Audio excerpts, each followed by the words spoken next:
Hello to everyone. Today we are hosting at the Greek think tank, International Institute of Strategy, Mr. Shay Gal. Mr. Shay Gal is a senior strategic advisor and analyst specializing in international security, defense policy, geopolitical crisis management, and strategic communications. So, Mr. Shay Gal, thank you, and we're welcome to our think tank. Thank you. So, my first question. Your recent article entitled North Cyprus is also a problem for Israel, the newspaper Israel Hayom, in which you refer to a scenario of liberation of the Turkish-occupied Northern Cyprus through the cooperation of Israel, Cyprus and Greece, caused positive reactions in Greece and tremendous concern in Turkey. Can Greece, Cyprus and Israel liberate Cyprus? Tell us a few words about this article. Actually, I wrote to expose what the international community has long known yet prefer to forget. The occupation of Northern Cyprus is not a frozen dispute, but Turkish unsinkable aircraft carrier, a forward base of Bayraktar and Akini drones from Lefkoniko, Atamka missiles, threatening shipping lanes and gas platform, and Sigin's arrays along the Crimea Ridge that turn Israel and Cyprus into a glass house. Casinos, universities, and ports are no longer neutral infrastructure that serve corruption, finance Hamas, and enable Iranian network to penetrate deep into Europe. This is not only a threat to Israel or to Greece and Cyprus. It's an open wound inside NATO and the European Union, a direct challenge to European security and credibility. Poseidon Wrath is not a call for war, but a message of capability and alliance, and it has already proved itself. Turkey tremble, its media erupt, and Ersin Tatar, the puppet president of the North, was forced onto live television to calm his public. A 50-page report by the National Intelligence Academy of MIT analyzed the scenario in details. When a concept born an Israeli article became required reading in Ankara's intelligence community, deterrence had already moved from words to war rooms. Could strained relations between Israel and Turkey could lead in an armed conflict? Well, when Erdogan prays for Allah to destroy Zionist Israel, this is no longer a mere statement. It's a declaration of intent. Ankara is building a nuclear reactor at Akuyo, developing missiles and fighter aircraft, and continues to claim that this is a project for peace. Iran said the same in the past, and its action exposed the truth. Here too, it's not wars that will be judged, but deeds. The Nagel Committee already warned in January 2025 that Turkey is becoming a real threat, even more severe than the Iranian threat, because of its entrenchment in Syria, the deployment of advanced system, and its explosion of the shield provided by NATO membership. Turkey is also the open patron of Hamas, a terrorist organization that commits massacres, takes hostages, and fire rockets at Israeli cities. A state that hosts terrorists is not immune from Israeli military action. This is a simple truth that Israel has demonstrated in the past and will demonstrate again if necessary. Your last article about NATO's Article 5 revealed some very interesting details. Could you explain why NATO cannot serve as Turkey's shield in the event of an attack from Israel? Article 5 of NATO is not a blank check. It has been invoked only once in history after September 11, and even then only by consensus, with every ally deciding its own responses. For Turkey, there is no guarantee. Actually, Article 6 extends protection to territory, ships, and aircraft, but the decision of what constitutes an armed attack is always political. And here Turkey fails. NATO defined Hamas as a terrorist threat. The European Union has imposed sanctions while Ankara hosts Hamas leader in Istanbul. A state that shelters terrorists cannot demand collective defense. If Israel strikes Hamas infrastructure on Turkish soil, NATO will not fight to defend Hamas. The same is true in the occupied territory in Cyprus, which is not which is recognized by the UN and, of course, by EU as occupied territory. If an action will be revealed to liberate northern Cyprus, also NATO will not involve, but because then every EU, which also a NATO ally, will break the Lisbon Treaty, the Article 42.7, which is comparable to NATO Article 5. But NATO Article 5 is political. The Article 42.7 of the Lisbon is obligatory. Is Israel concerned about Trump-Erdogan relations? Will Israel block the sale of these fighters' jets to Turkey? The United States also arm Iran with stealth fighter? Of course not. So why would they arm Erdogan? Turkey was expelled from F-35 program for purchasing Russian S-400 and undermining NATO security. Since then, it has only deepened the threat, accelerated its nuclear project, testing long-range missiles, mass production indigenous, combat aircraft, all while hosting Hamas leadership and maintaining its illegal occupation in northern Cyprus. States that copy American system and sell them to adversaries, that threatens its neighbors and defies international law, cannot be trusted with the most advanced weapon in the world. This is not trust strategy. It's an appeasement, and history shows appeasement never restrains aggression. It's only emboldens them. So let me be clear. This is not only Israel call, but a transatlantic imperative. Congress and the White House must close the door firmly on Ankara. This aircraft must not be delivered. If America arms Erdogan today, it will endanger Kurdish civilian, Greek and Cypriot sovereignty, Mediterranean stability, and ultimately the security of Europe itself. Whoever repeats the mistakes of the past will pay the price, and this time the price will be executed at the heart of the Mediterranean. Thank you. So, we're watching how the flotilla going to Gaza and is being supported by Turkey. In fact, there are reports of Turkish drones accompanying it. So, we're watching also Turkish free jet to support this flotilla. How will Israel handle the case? Also, another question. What stage is the war in Gaza? And also, what is your opinion on the US 21-point plan for ending the Gaza war announced recently? Also, today we have the meeting between Trump and Mr. Netanyahu. Such enforcement is lawful and effective and may be carried out even in international waters when the objective is to prevent weapons smuggling and terrorist infiltration. Israel delivers thousands of humanitarian trucks into Gaza every day through controlled crossings, yet it is well known that much of this aid is sold or sold on the black market by Hamas itself. By contrast, flottillas are not humanitarian channels, but provocations at best, and at worst attempt to transport weapons and fighters under the grace of aid. And we saw it with Mavi Marmara, and again in June 2025, when the ship carrying Greta Thunberg was intercepted at sea and brought to Ashdod by the Navy. The same will happen now. The ships will be stopped lawfully, inspected, and delivered to an Israeli port. Turkish drones or fighters waving flag do not alter the simple fact that Israel's right to self-defense is absolute, and the law is on our side. Your second question regarding Gaza. Yes.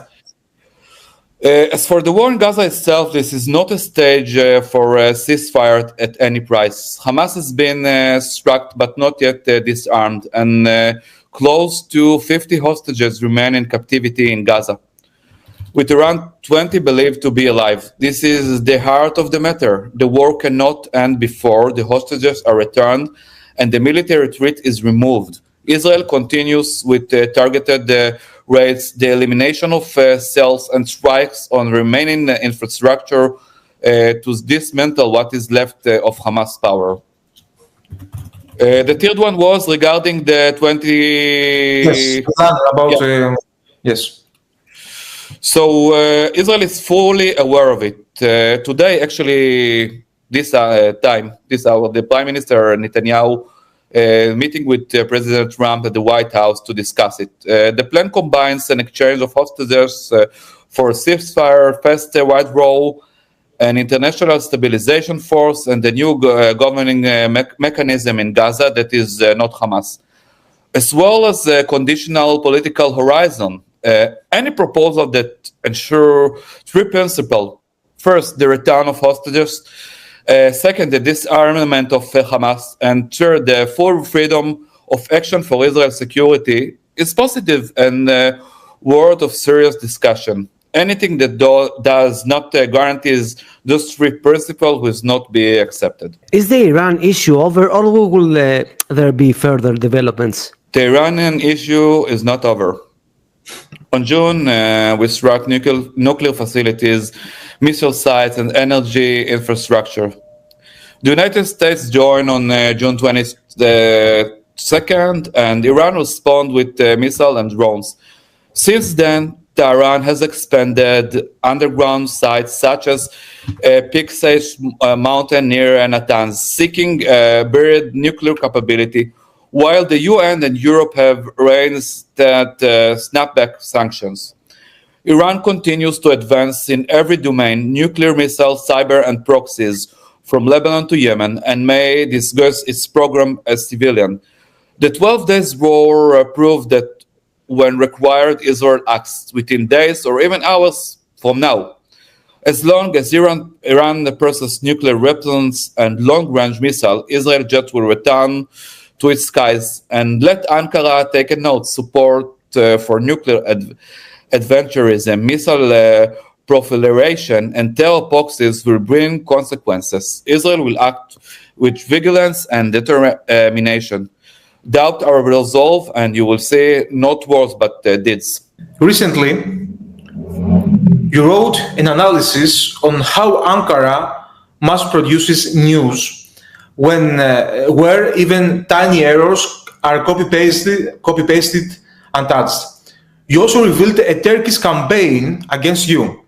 Can you share with us what happened? Well, the point is not one error or one article. It's a system. Ankara has created a mechanism where ready-made text, what communication scholars call an informational subsidy, are pushed from the top and flow down to dozens of outlets unchanged. The result is not journalism, but journalism, automatic replication, errors included. I know because I saw the same slip repeated word by word in Oda TV, Haber 7, de-release, Postasi, and Kibris Turk, that is not a considerance, but the fingerprint of a single origin. Since July 2025, the presidency director of communication has been headed by Burhaneddin Duran. This body does not only brief, it produces content package for distribution. Once they pass through agencies such as Andulu, DHA, or IHA, editors dare not to change a comma, even a comma, because R2 can impose the massive fines. BIK can cut off state advertising, and the 2022 disinformation law makes critical reporting criminal offensive. This is how messages discipline replaces editorial judgment. There is no editorial judgment in Ankara. Yeah.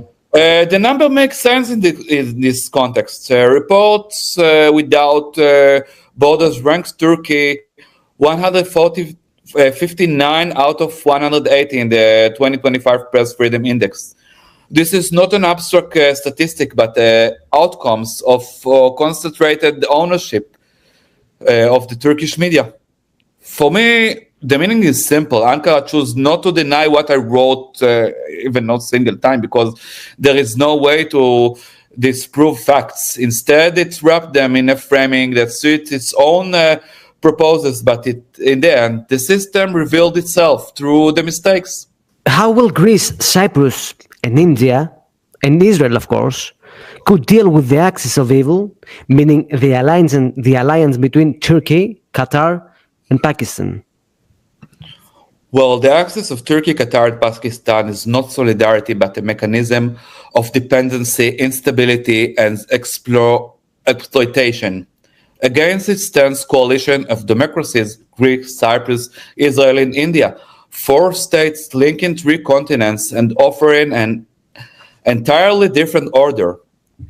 India's uniqueness is clear. It's a member of BRICS, but yet, unlike Turkey, it does not surrender its sovereignty to an anti-Western bloc. It builds strategic autonomy with open doors, balancing Washington and Brussels while keeping channels to Moscow and Beijing. They invested in Haifa, investing the IMEC corridor and depending partnership in the Gulf. This is not dependence, but sovereignty.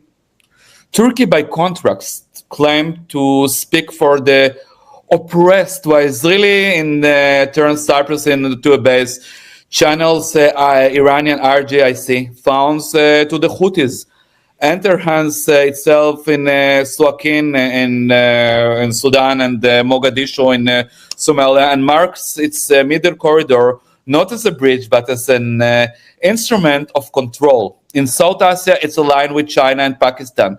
CPEC from the northeast, the middle corridor from the northwest, both converging on Islamabad. For India, this is a triple squeeze. Chinese pressure from the east, Turkey and Pakistani leverage from the west, and dual drone supply lines aimed at Kashmir and the Indian Ocean. Our coalition responds on 3 levels. Corridor, not for cooperation, but of sovereignty, with IMEC as a transparent and rules-based alternative to BRI, as you wrote, and Turkey corridor, security integrating intelligence, maritime, cyber, and unmanned system to neutralize Turkish and Chinese supply chains in Pakistan. Economy and diplomacy, a Mediterranean partnership with India as a natural gateway to Europe, with Cyprus as an anchoring hub, Greece as a NATO pillar, and Israel as a technological and security power. This coalition is not a reaction to an axis of evil, but the proposal of a new order, a coalition of democracies connecting the Mediterranean to the Indian Ocean, understanding that the Indian Ocean begins here in the Eastern Mediterranean. It's not a coalition of dependency, but a sovereignty, not of coercion, but of stability. It already exists and it will endure.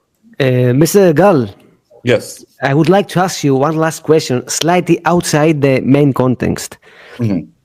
Recently, Benjamin Netanyahu, in an interview, recognized the genocide of the Greeks, Armenians, and Assyrians by the Turkey.